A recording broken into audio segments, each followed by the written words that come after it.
Hola, ¿qué tal? Muy buenas noches, bienvenidos a Noticias 22. Gracias por acompañarnos este jueves 22 de abril, que como les habíamos ofrecido, tenemos muchos contenidos en torno al Día Mundial de la Tierra. Ya van a ver que les hemos preparado. Y además es jueves de cine. Julio López nos tiene preparadas entrevistas con los nominados al Oscar por sonido de la película Sound of Metal. En unos minutos en vivo aquí en Noticias 22. Qué gusto estar contigo, Rafael García Villegas. ¿Cómo estás, Rafa?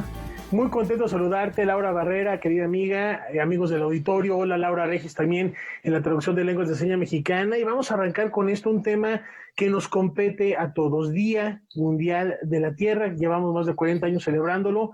El planeta pide ayuda a gritos y si hacemos algo el día de hoy todavía estamos a tiempo de remediarlo. Y aún hay quien duda sobre la acción humana en este deterioro.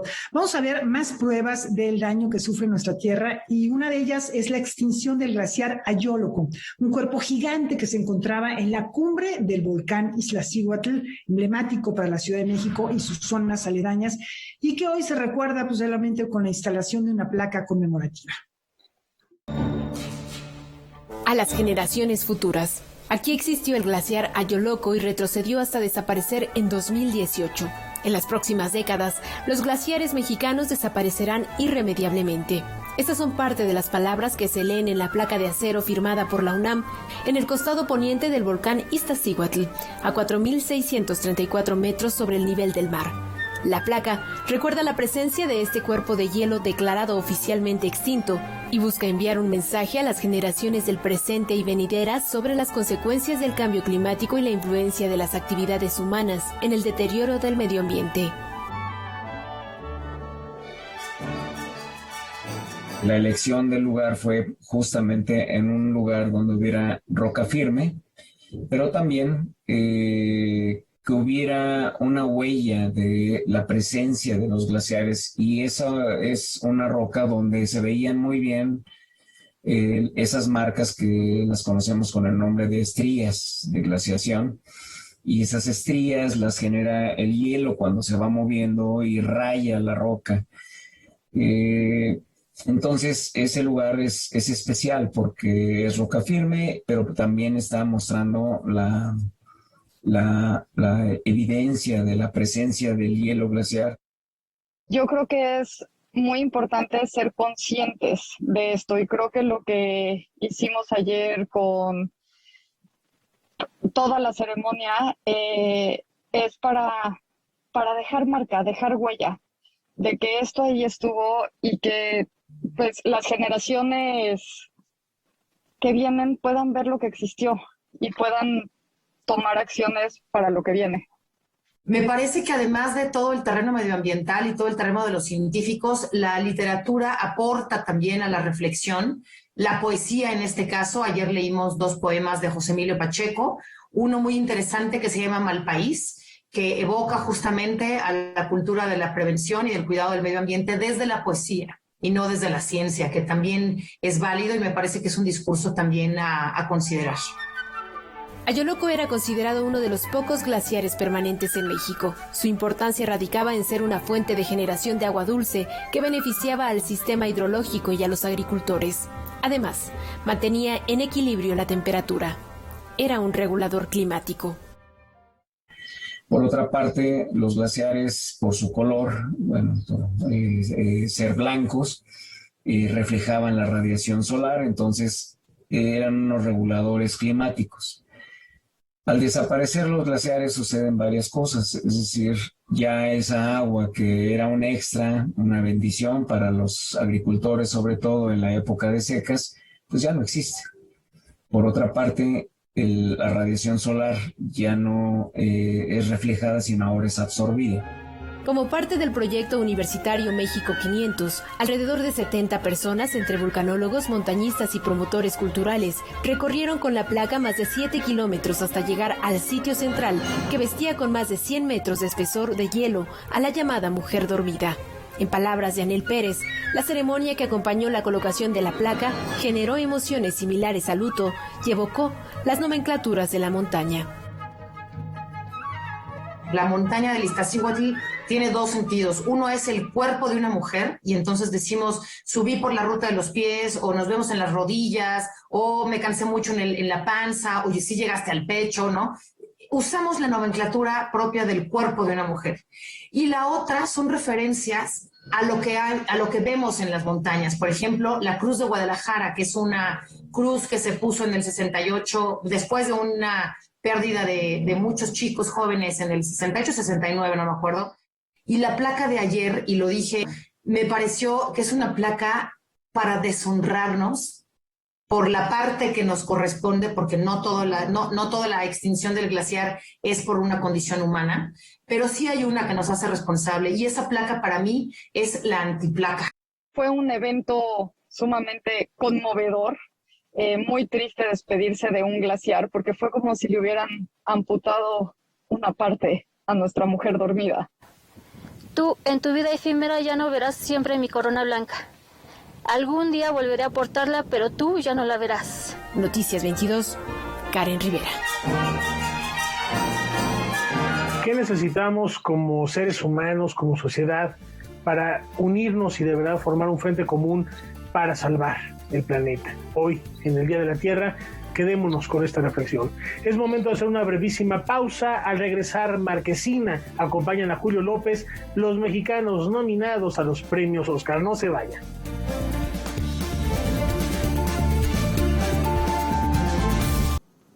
Pues como ya lo decían mis compañeros, es jueves de cine, jueves de Marquesina 22 y jueves de tener grandes invitados, porque esta noche nos acompañan los nominados al premio Oscar a Mejor Sonido por la película El Sonido del Metal. Está con nosotros Michelle Cotulén. ¿Cómo estás, Michelle? Hola, buenas noches, un saludo a todos. Carlos Cortés, otra vez, qué gusto encontrarte. Hola, buenas noches. Y Jaime Bax, ¿cómo estás, Jaime? Hola, buenas noches, muchas gracias, muy emocionado de que nos hayan invitado. ¿Cómo han vivido justamente este procedimiento riguroso de asistir a la ceremonia? Es decir, las personas que iban a asistir a esta ceremonia tenían que hacerse una serie de pruebas y los tenemos separados porque aunque es muy probable que estén en el mismo hotel, no se han podido ver un poco las caras porque son parte de los requisitos que se necesitan para asistir a la ceremonia. Efectivamente, hemos tenido, antes de salir tuvimos una prueba PCR y llegando aquí tuvimos otra prueba y ayer tuvimos otra prueba y ya el domingo vamos a tener otra prueba, entonces sí estamos súper encerrados en cuarentena. Carlos, ha sido una película que tiene un recorrido extraordinario, sobre todo en esta última etapa. Se llevaron el BAFTA hace un par de semanas, el fin de semana también tuvieron otro reconocimiento. ¿Cómo ves? ¿Ves más cercana justamente después de estos galardones obtenidos el premio Oscar? Pues sigue siendo una posibilidad, ¿no? Realmente pienso que esto, pues sí, cimienta un camino que nos acerca, pero el resultado puede ser cualquiera. Entonces todavía no sabría qué decir cuál es el pronóstico porque pues todas las películas tienen una gran calidad y son impresionantes, así que veremos qué pasa el domingo realmente.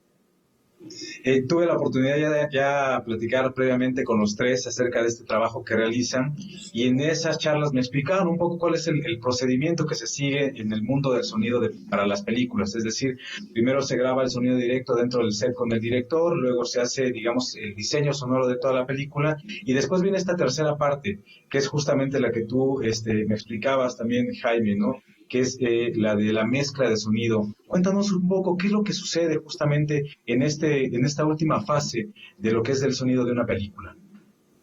Ok, el proceso de mezclar una película tiene que ver con juntar todos los diferentes elementos, como ya dijiste, los sonidos del rodaje, que son todos los diálogos, y toda la parte de diseño, en donde también está incluida la música, los efectos, los ambientes, los incidentales. Pero todo esto tiene un fin, y el fin es enfocar los sonidos para que el espectador escuche lo que el director o lo que el equipo de sonido quiere que escuches. Entonces, creo que lo más importante en la mezcla es cómo enfocamos los sonidos para contar una historia. Específicamente en el sonido del metal, Lo que pasa es que nos enfocamos más a enfocar emociones. El concepto sonoro de la película está más basado en el mundo de la emoción que en el mundo de contar historias. Michelle, esta es una ceremonia particular y este es un reconocimiento particular para nuestro país porque es la primera vez que hay mexicanos nominados por la mezcla de sonido. Pero también tú perteneces a ese reducido número de mujeres que han sido nominados en esta categoría. Así que cuéntame cómo te sientes pues ser parte de esa de nuevas generaciones de mujeres que están abriendo caminos para más personas que vienen atrás. Pues me siento súper emocionada porque así como yo alguna vez admiraba a otras mujeres que estaban nominadas y las veía y pensaba, bueno, ellas lo lograron, y ahora tengo la fortuna y la oportunidad de estar aquí, pues sí me siento muy emocionada y muy agradecida, y espero que en futuros años pues haya muchísimos más mexicanos y muchísimas más mujeres también nominadas en otras categorías. Así es. Carlos, al ver, digamos, esta nominación al lado de nombres importantísimos, ¿no? Ya en alguna vez también lo comentábamos, ¿no? Que las mezclas de sonido de las películas que luego están en los premios Oscar regularmente no se hacen en países como México, regularmente se hacen en Estados Unidos o en estudios en Londres, por ejemplo, ¿no? ¿Qué significa para ti en este momento de tu carrera que pues la Academia de Hollywood reconozca su trabajo de esta manera, ¿no? Para mí ya son triunfadores entre la cantidad de películas que se producen cada año. Pues es maravilloso pensar que bueno, ya están volteando a ver un poco a México como una opción, dado que en México pues sí se busca mucho la calidad y el rigor y mantener estándares que en muchos países hay, y evidentemente esto nos pone en la mira de demostrar que sí estamos en ese nivel y a esa altura, y que afortunadamente pues sí hay el rigor y la disciplina para generar un estatus adecuado para un largometraje de esta magnitud, por ejemplo, ¿no? Y este es un gran ejemplo para demostrar que México es lo suficientemente competente para poder hacer cualquier tipo de proyecto. Jaime, ¿qué tanto cambió el trabajo en esta película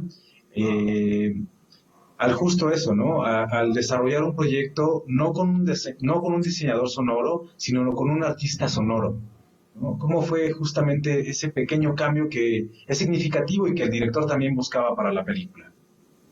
Bueno, lo que pasa es que efectivamente acabas de mencionar algo muy importante. Normalmente para el diseño del sonido de una película se busca a un diseñador de sonido, que es alguien muy enfocado a contar historias y que tiene mucha experiencia haciendo cine.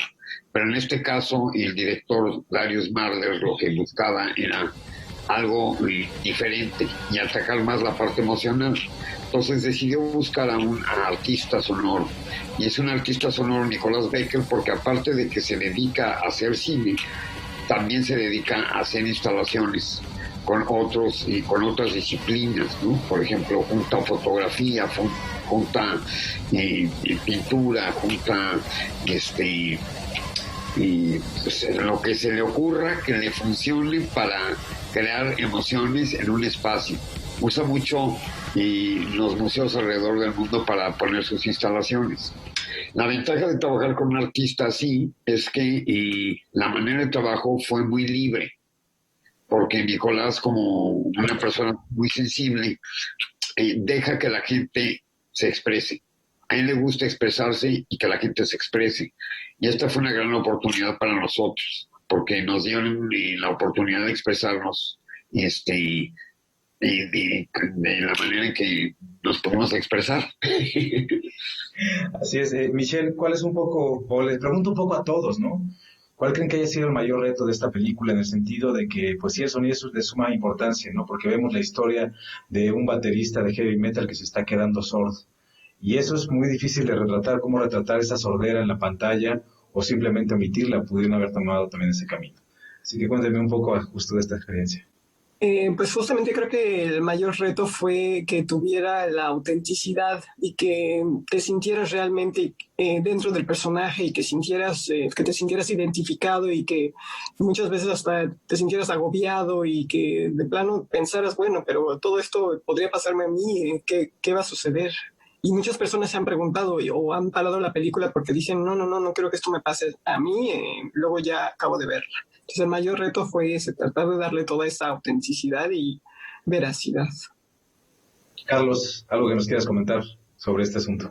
Pues sí, definitivamente generar la sensación desde nuestra interpretación, incluso lo que eso pudiera ser, pero generar una sensación veraz con respecto a la situación del personaje y cómo se desarrolla en esta nueva situación. Entonces, creo que es ver cómo se ritma todo, cómo se conjugan los elementos para lograr que sea contundente ese mensaje.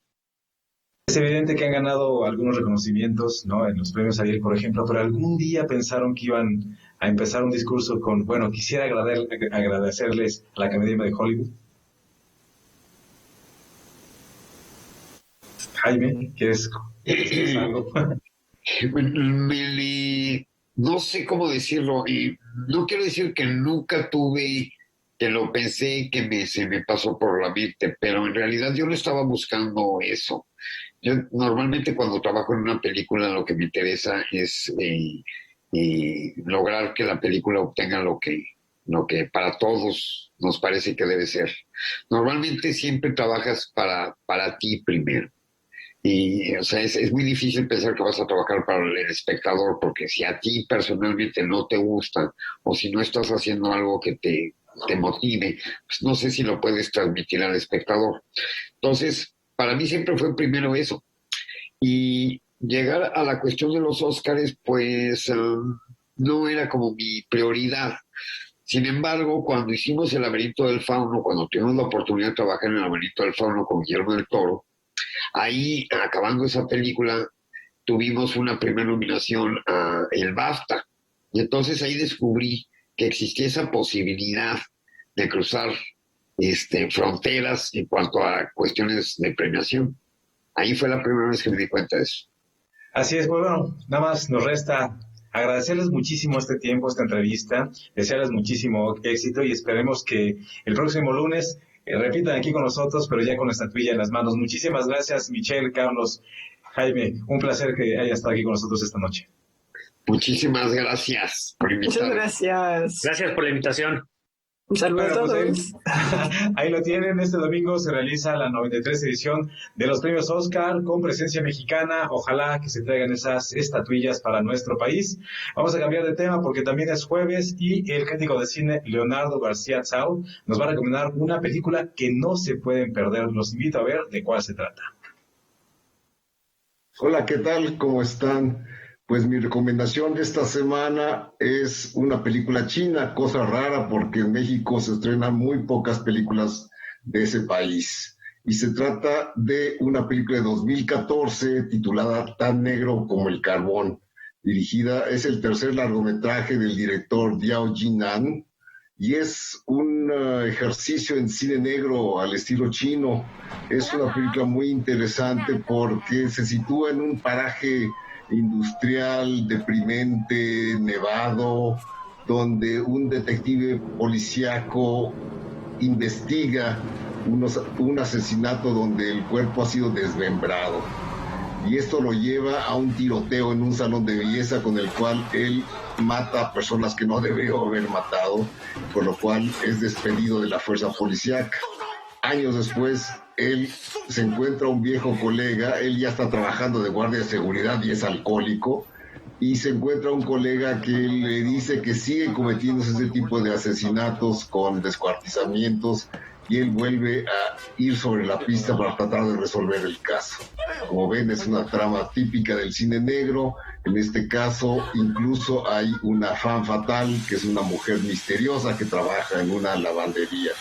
Todo esto es llevado con mucha atmósfera, como debe ser, por el director Diao. Y la La trama, no se preocupen por entenderla, ya ven que en el cine negro, si uno no entiende qué fue lo que pasó, no es tan importante. Pero, en fin, el misterio se resuelve, aunque ustedes no lo crean. Y bueno, la película obtuvo el Oso de Oro en el Festival de Berlín de 2014, sí, el premio principal, y también el premio a la mejor actuación del actor protagónico interpretado por Liao Fan.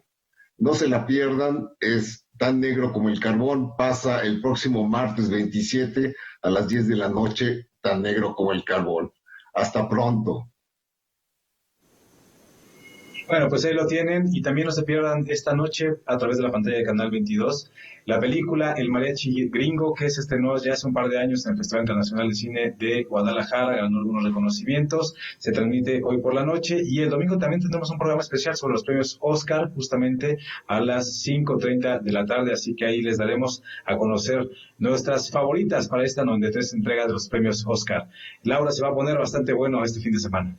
Oye, se va a poner muy interesante y además, bueno, ya se ha vuelto también una tradición ver los programas que hace Marquesina, porque tienen toda la información y además las opiniones, la crítica, el análisis de las películas de la premiación más vista, más seguida de todo el planeta en el mundo cinematográfico.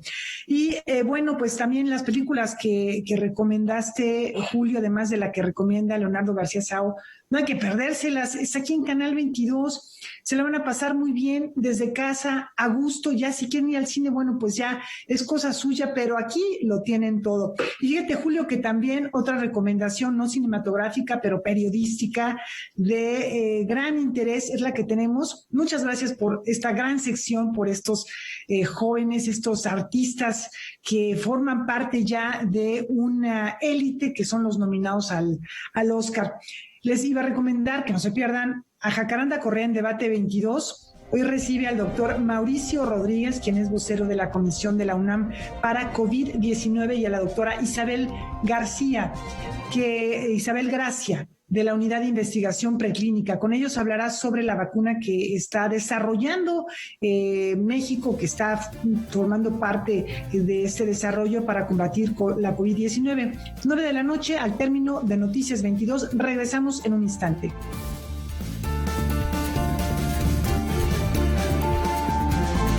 Esta noche Roberto Frías nos invita a recorrer la región a bordo de un bocho.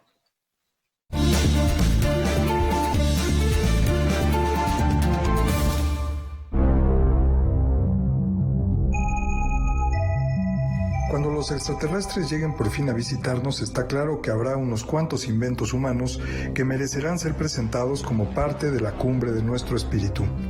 Es posible que el libro sea uno de esos inventos, pero también la pizza y seguramente el Volkswagen Sedán. No cabe duda que es uno de los autos más populares de la historia.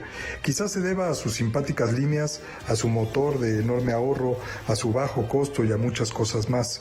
El caso es que se vendieron más de 21 millones de unidades y que es el automóvil que se ha producido por mayor tiempo en la historia, comenzando con su extraña ideación a manos de Ferdinand Porsche y por órdenes de Adolf Hitler, quien buscaba un auto popular que pudieran tener todos los alemanes, lo que desembocó en un primer modelo en 1938, hasta que se cancelara su producción en 2003. En 1954 los mexicanos pudieron admirar los primeros Volkswagen que llegaron a México, como parte de una exposición en la UNAM sobre la industria alemana. La admiración fue tan grande que se dice que Lázaro Cárdenas viajó desde Michoacán para conocer el auto. Pero la introducción comercial del vehículo se debió, irónicamente, al príncipe hispano-germano Alfonso de Hohenlohe-Langenburg, quien vivía entonces en México y decidió invertir en la primera comercializadora del auto en nuestro país.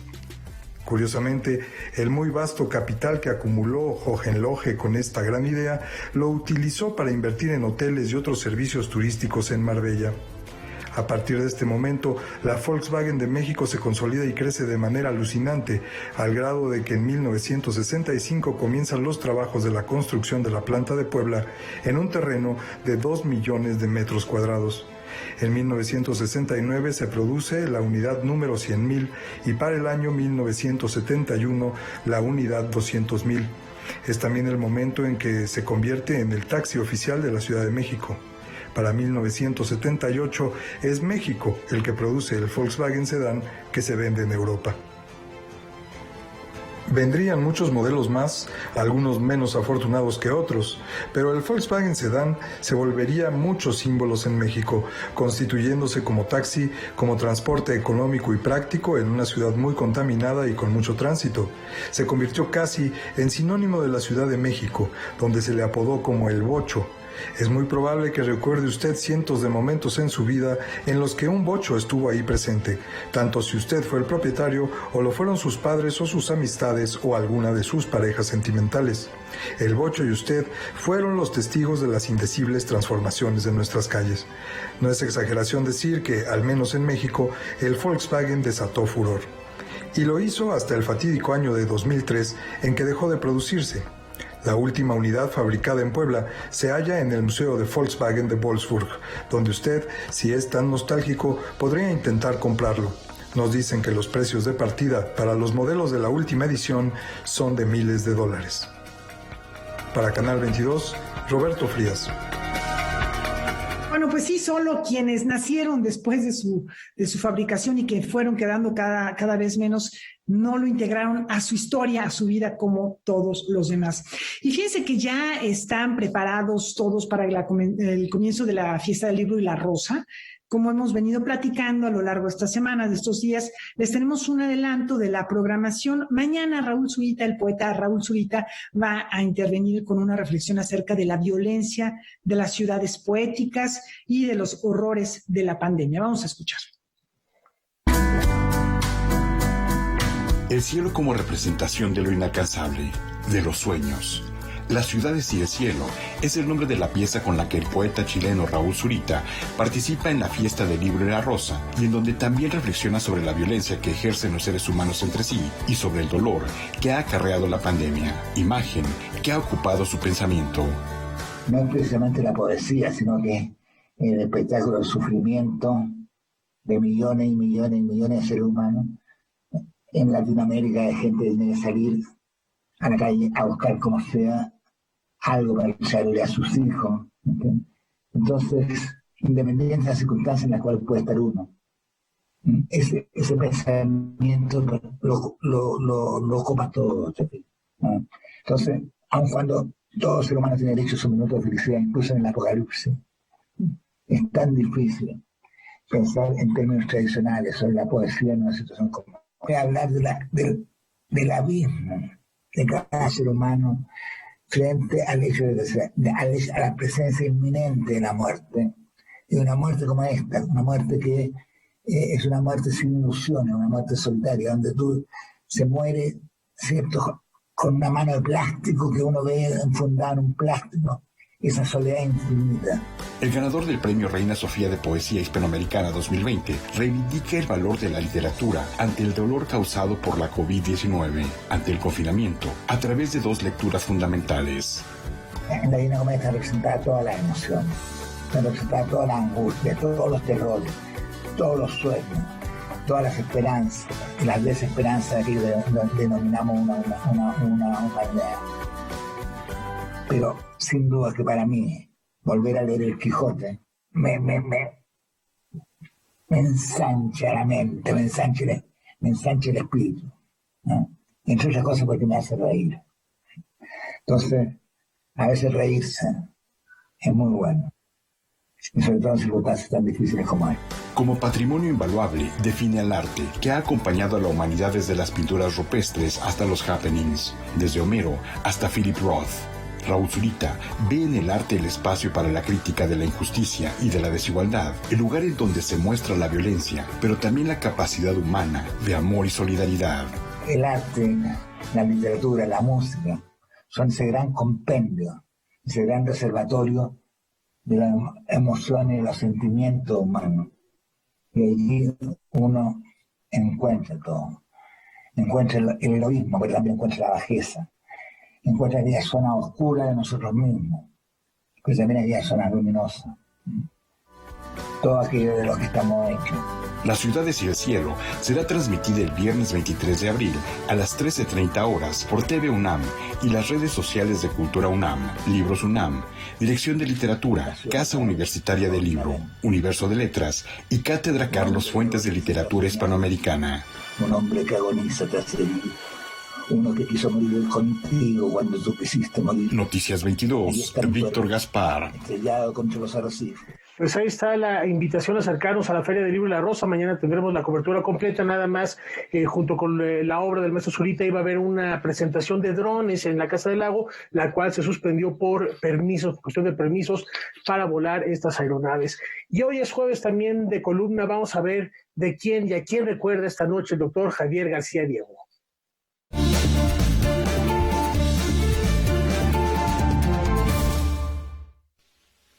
A principios de este mes de abril se cumplieron 100 años del nacimiento de un gran mexicano, Jesús Reyes Heroles, político, funcionario, intelectual, yo diría historiador, pero también ideólogo en el sentido de tener una visión del Estado, una visión de la historia y una concepción de la política con P mayúscula.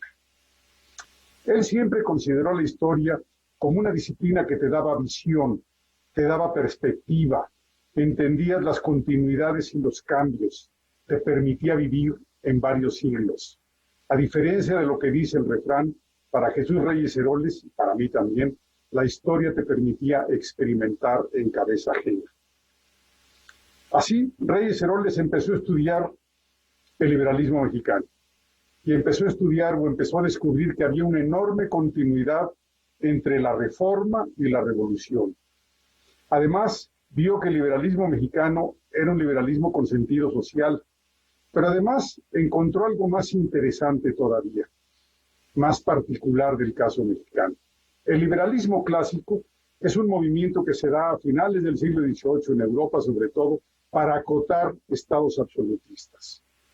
En México, a mediados del siglo XIX, no había un estado absolutista. Al contrario, lo que se carecía era de Estado. No teníamos un Estado. Por eso, su obra magnífica del liberalismo mexicano, 3 volúmenes, publicada entre 57 y 61, lo hizo merecidísimamente miembro de la Academia Mexicana de la Historia. Pero decía que Jesús Reyes Heroles fue mucho más que un intelectual, mucho más que un historiador. Tuvo vida política, tuvo vida práctica, fue diputado, fue secretario particular de su paisano, vamos a decirle así, Heriberto Jara, gran experiencia política. Fue jefe de la Comisión de Estudios de la Presidencia con Luis Cortines. Fue subdirector del Seguro Social con Adolfo López Mateos.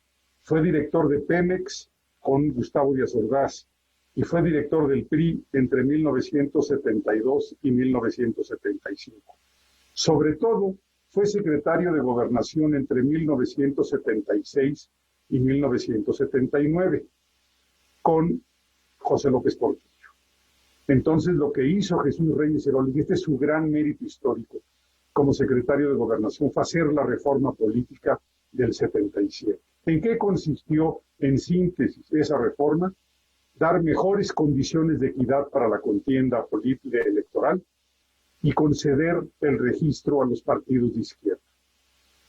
Con el tiempo, años después, con esas condiciones de equidad o tendientes a la equidad y con el registro a los partidos de izquierda, comenzaron los triunfos de la oposición. Jesús Reyes Heroles luego fue secretario de Educación entre 1982 y 1985. Murió en el encargo que tenía, murió en el puesto. Ya no pudo ver la transición a la democracia en México. Sin embargo, es uno de sus padres fundadores. A diferencia de lo que pasa en la biología, en ciencia política, en historia, en cultura, las paternidades no son únicas, son compartidas, son colectivas. Y sin lugar a dudas, Jesús Reyes Heroles es uno de los padres de la democracia mexicana.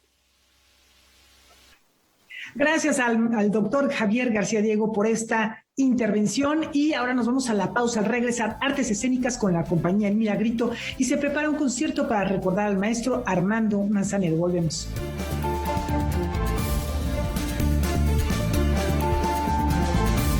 Como parte de la oferta escénica del Teatro El Milagro, la compañía El Milagrito nos acerca un poco más a los personajes que constituyen sus obras con sobreexpuestas desmontaje para medios digitales.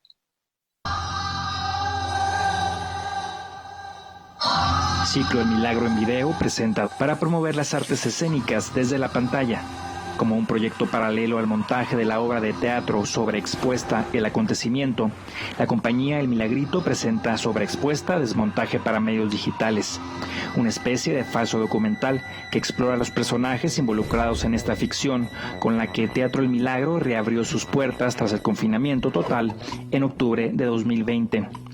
El video es una mirada íntima de la obra que cuenta la reunión de un grupo de exintegrantes de la huelga de la UNAM de 1999, en la que reflexionan 20 años después sobre un acto que pretendió ser revolucionario. Evidentemente hay imágenes de la obra, pues, es decir, si vemos en algunas escenas donde están los personajes interactuando, pero eso un diálogo entre los personajes, es decir, hay un ojo entrevistador, pues, ¿no? Y estamos viendo a los personajes contándonos un poco sobre este conflicto. El conflicto que los une a los 6 es que fueron participantes de la huelga de la UNAM del 99, estudiantes de teatro, justamente. La obra empieza con el reencuentro de estos 6 personajes, ¿no? Y con todas las intrigas, historias de traiciones, mentiras que se van desarrollando. Y a la par es una crítica o una reflexión también a la actualidad de cómo la imagen, justamente la imagen sobreexpuesta, se ha vuelto más importante, pareciera, que el acontecimiento mismo. Eso, pues, más relevante pareciera el testimonio de lo que sucedió que el acontecimiento en sí mismo, pues, ¿no? Y lo manipulable que puede ser eso. Sobreexpuesta, desmontaje para medios digitales es completamente gratis. Basta con registrarse a través del portal de El Milagro en el sitio Boletópolis. Noticias 22, Omar Vera. Y una súper recomendación musical para ustedes. Mañana Adriano López estrena su nuevo material discográfico en la Plaza de las Artes, en el Centro Nacional de las Artes, en un espacio abierto, muy seguro. No se despeguen porque vamos a conocer todos los detalles de esta nueva producción que trae muchas sorpresas. El baterista y compositor de jazz Adriano Oropeza presentará Desafío, su nuevo material discográfico en el que a través de un sonido energético muestra a la música como un medio de sobrevivencia en tiempos de incertidumbre causada por la pandemia.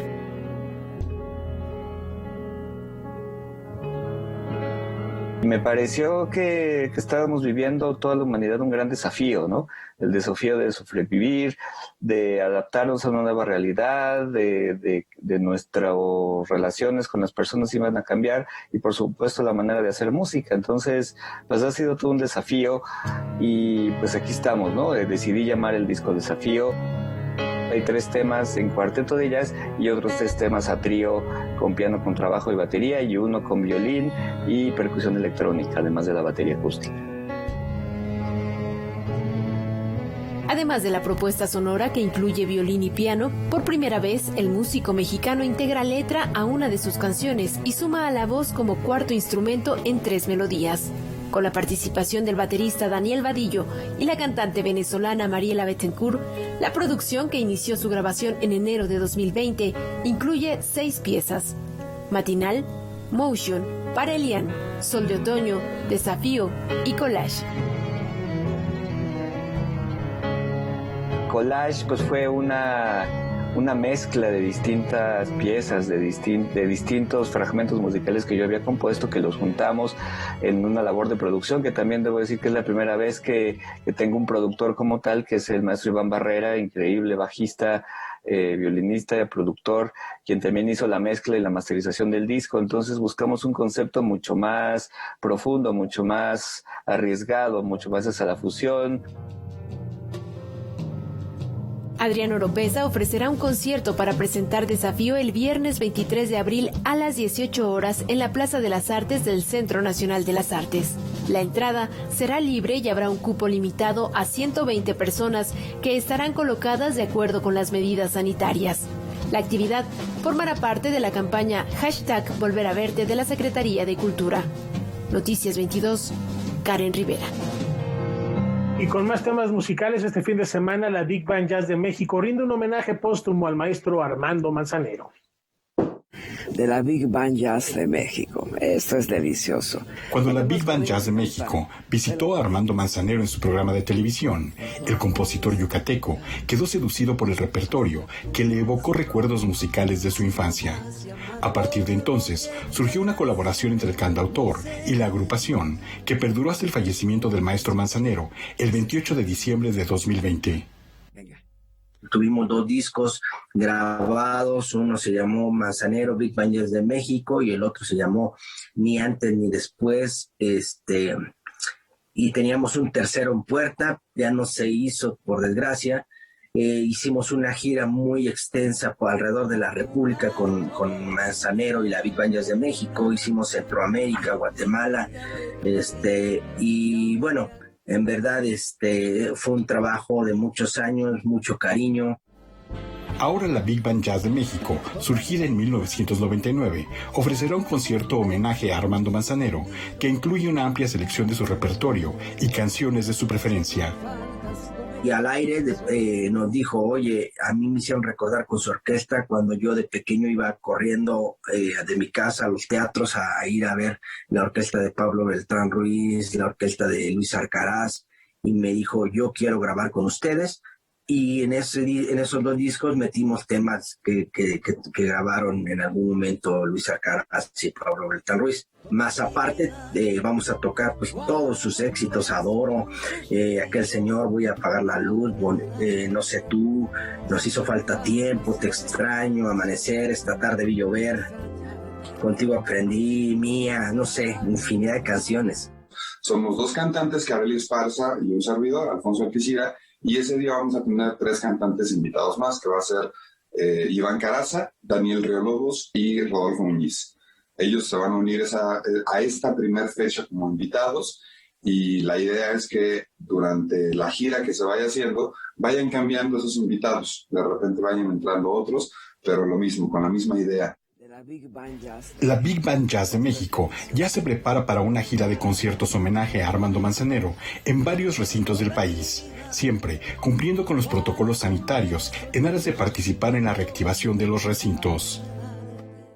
Y hay propuestas en teatros en Aguascalientes, San Luis Potosí, Querétaro, Morelos, para que podamos recorrer la República y seamos un punta de lanza, como la llaman coloquialmente, para poder empezar a reactivar estos conciertos presenciales, ¿no? Obviamente, repito y recalco, con sus respectivos cuidados, 100% me preocupo en la salud del público y de la orquesta, ¿no? De todo el equipo.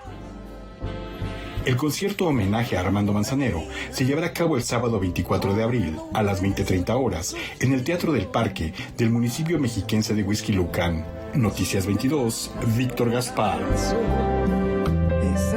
Bueno, ahora que hablábamos de la Big Band de Adriano Oropesa, nos vamos a despedir con jazz, un referente del jazz de todos los tiempos. Pianista, contrabajista Charles Mingus, mucho que platicar de él, tenemos unos cuantos segundos, Rafa, solamente recordar que además fue un gran activista, formaba bandas interraciales, creó también varios sellos discográficos, trabajó con Dizzy Gillespie, con Bud Powell, en fin, un gran artista del jazz. Así es, y nos recordaba Pablo Prieto hoy a 99 años del natalicio de Mingus, que él emancipó el contrabajo como instrumento solista. Además estuvo en México en el 77 en la UNAM y en el 79 fallece en Cuernavaca, Morelos. Vaya pues este recuerdo. Gracias a Pablo Prieto por sus notas de jazz. Gracias a ustedes por acompañarnos. Nos vemos mañana. Buenas noches.